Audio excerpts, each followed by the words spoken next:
पाठ 14। सर्प तथा नेवला। एक नगर में एक धनी सेठ रहता था। उसके परिवार में उसकी पत्नी तथा उसका नन्हा पुत्र था। नन्हा शिशु अभी केवल 1 वर्ष का ही था। उस सेठ ने एक नेवला पाल रखा था। पति पत्नी नेवले से भी अपने पुत्र की भांति ही स्नेह रखते थे।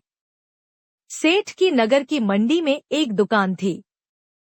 सेठ सुबह अपनी दुकान पर चला जाता था। वह सांझ होते ही घर लौटता था। उसकी पत्नी सारा दिन घर में अकेली रहती थी। नन्हा शिशु नेवले के साथ खेलता रहता था।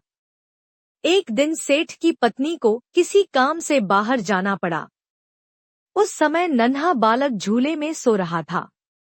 नेवला झूले के पास ही बैठा था। अचानक कहीं से एक सर्प घर में आ गया। वह धीरे धीरे शिशु की ओर बढ़ने लगा। सर्प को देखते ही नेवला तनकर खड़ा हो गया तथा उस पर झपट पड़ा।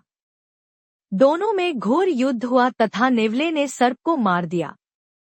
सफलता के हर्ष में वह घर के बाहरी द्वार पर आ बैठा। उस समय उसका मुख तथा पंजे खून से लथपथ थे। जब सेठ की पत्नी घर लौटी तो उसने नेवले को द्वार पर बैठे देखा। खून से लथपथ उसके मुख को देखकर वह डर गई। उसने समझा कि नेवले ने उसके पुत्र को मार दिया था। अतः एक पत्थर उठाकर उसने नेवले की हत्या कर दी। परंतु जब सेठ की पत्नी भीतर गई तो अपने पुत्र को झूले में सोया हुआ पाया। पास में पड़े मृत सर्प को देखकर वह सब कुछ समझ गई। अब वह अपने प्यारे नेवले की हत्या पर पछताने लगी।